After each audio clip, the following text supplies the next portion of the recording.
On a quiet stretch of sand in New York, before dawn, 8 men stepped onto American soil wearing German uniforms. They were not soldiers advancing a front line. They were not diplomats or spies passing secrets. They were saboteurs sent by Adolf Hitler himself, with orders to cripple the United States from the inside. Within weeks, every single one of them would be captured. 6 would be executed. And the mission would go down as one of the most catastrophic intelligence failures of the Second World War. But in the early hours of June 13th, 1942, none of that was supposed to happen. Germany believed America was vulnerable, distracted, overconfident, unprepared for war at home. What Berlin didn't realize was that this operation was already collapsing before the first footprint dried in the sand. By the summer of 1942, the war had gone global. The United States had entered the conflict only months earlier after Pearl Harbor and was rapidly mobilizing its vast industrial power. Factories roared to life, shipyards worked around the clock, oil flowed, steel poured. To Nazi Germany, this industrial surge represented a ticking clock. If America reached full production capacity, the war would be lost. Hitler's solution was sabotage. The plan was simple in theory and reckless in execution. Send German agents directly into the United States to destroy factories, railroads, power stations, and shipping hubs, undermine morale, create fear, force America to look inward instead of outward. The operation was given a name heavy with symbolism, Operation Pastorius, after Franz Daniel Pastorius, the founder of the first German settlement in America. The irony would soon become unavoidable. 8 men were selected, all spoke English, all had lived in the United States before the war, some had worked in American factories, some had been unemployed, one had been a dishwasher. They were trained in explosives, sabotage, and covert communications at a secret facility near Berlin. Their targets were ambitious: aluminum plants, hydroelectric dams, railroad bridges, and key industrial hubs stretching from New York to Chicago. They were divided into 2 teams. The first, led by George John Dash, would land on Long Island, New York. The second, commanded by Edward Curling, would land in Florida. From there, they would disappear into American cities, blend into civilian life, and begin a sustained campaign of destruction. On paper, it was bold. In reality, it was deeply flawed. Even before departure, warning signs were everywhere. Several of the men lacked ideological commitment. Some were openly disillusioned with Nazi leadership. Others resented Germany for pulling them back from lives they had built in America.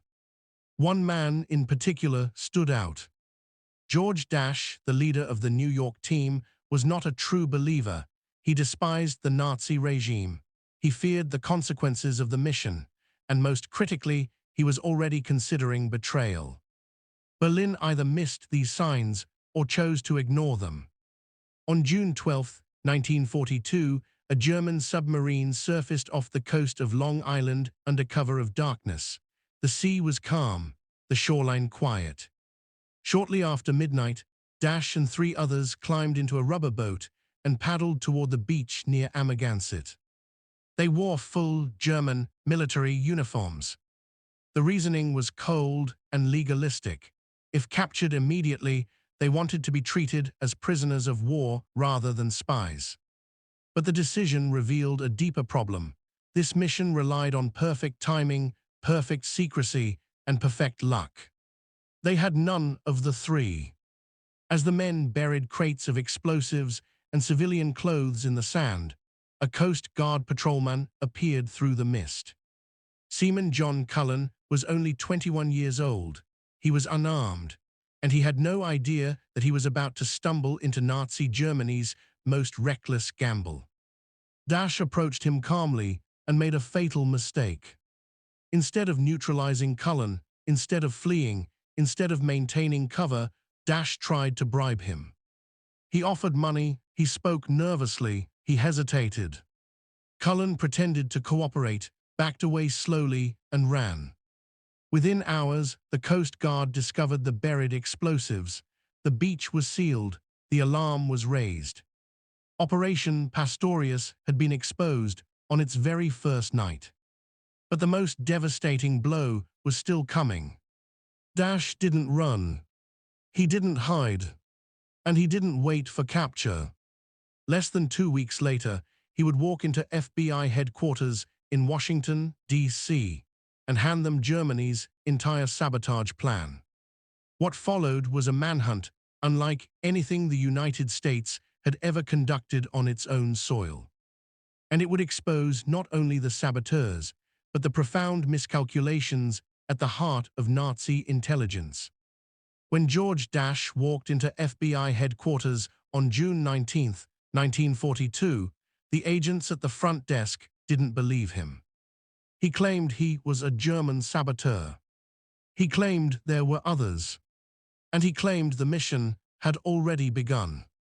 At first, it sounded absurd. The United States had never faced a coordinated enemy infiltration on its own mainland. The idea that Nazi agents had arrived by submarine seemed closer to paranoia than reality. Then Dash emptied his pockets. He placed $84,000 in cash on the table, money supplied by German intelligence for sabotage operations. He produced maps, target lists, names, landing locations. Slowly, disbelief turned into alarm. By the end of the day, FBI Director J. Edgar Hoover was informed. Within hours, the case became the Bureau's highest priority. Dash was interrogated for days. Under pressure, he revealed everything. He identified the men who had landed with him on Long Island, Ernst Berger, Heinrich Heinck, and Richard Quirin. He described their explosives, their aliases, their plans to scatter across American cities. Most importantly, he revealed the existence of a second team. Another German submarine had landed 4 more agents in Florida. That team, led by Edward Curling, had already moved inland. Now the clock was running. The FBI launched a nationwide manhunt, quietly at first. Hoover wanted no public panic, no press leaks. The Bureau worked through hotel registries, train schedules, phone records, and immigration files. Every scrap of information was pulled apart. The Florida team had landed near Ponte Vedra Beach on June 16th. Like the New York group, they buried explosives and civilian clothing before blending into the population. Unlike Dash, Curling was loyal to the mission. His team split up and traveled north, carrying false identities and German cash. Their targets included rail lines, bridges, and industrial facilities in the Midwest. But from the moment they arrived, problems mounted. They struggled with American currency. They argued over strategy. They left paper trails in hotels. One agent drew attention by flashing large sums of cash during wartime rationing. And while they believed they were invisible, they were. The FBI was already ahead of them. Using Dash's information, agents began making arrests with surgical precision. Ernst Berger was taken first, then Richard Quirin, then Heinrich Heinck. Each arrest was made quietly, no resistance, no shootouts, no warnings to the others. By the time Curling realized something was wrong, it was already too late. One by one, his men were tracked down across New York and Chicago. Phone calls were monitored, train movements analyzed, alias names unraveled. Within 3 weeks of the first landing, all 8 saboteurs were in custody. Not a single target had been attacked. Not a single explosive had been detonated. What was supposed to be a months-long campaign of industrial terror had collapsed into total failure in less than 30 days. But the story didn't end with their capture. In Washington, the Roosevelt administration faced a dilemma. How should these men be tried? They were enemy agents, but they had landed secretly in civilian clothes, with orders to destroy civilian infrastructure. The administration feared that civilian courts would be too slow and too public.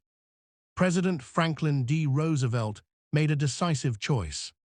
The saboteurs would be tried by a military tribunal. It was a controversial decision, but one shaped by urgency and fear. The war was still young. America wanted to send a message both to the enemy and to anyone watching from within. The tribunal convened in secret in July 1942. The charges were severe: espionage, sabotage, and violation of the laws of war. The outcome was never really in doubt. 6 of the 8 men were sentenced to death. But 2 names complicated the story. George Dash, Ernst Burger. Both had cooperated with authorities. Both had sabotaged the sabotage.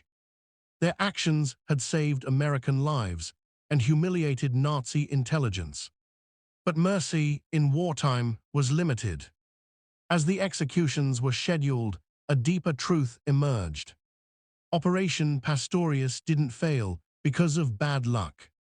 It failed because Germany fundamentally misunderstood the country it was trying to attack. And the consequences of that miscalculation would echo far beyond this one mission. On August 8, 1942, 6 men were led into the execution chamber at the District of Columbia Jail. They had never fired a shot. They had never damaged a factory. They had never even come close to completing their mission. And yet the sentence was death. The executions were carried out swiftly by electric chair. Within minutes, Operation Pastorius was over, not with explosions or chaos, but with silence.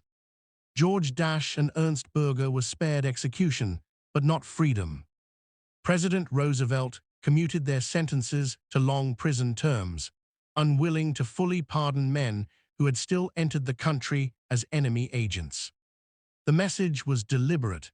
Cooperation could save your life, but betrayal of the United States, even in service of stopping a greater evil, would not be rewarded lightly. For the American public, the story was tightly controlled. The government revealed the plot only after all arrests had been made. Newspapers described the operation as a decisive victory for U.S. intelligence. The FBI was praised. Hoover's reputation soared. But beneath the surface, officials understood how close the situation had come to embarrassment. The saboteurs had landed successfully. They had traveled freely. They had carried explosives into American cities. If Dash had remained silent, the consequences could have been severe. In Berlin, the reaction was very different. The failure of Operation Pastorius stunned German intelligence.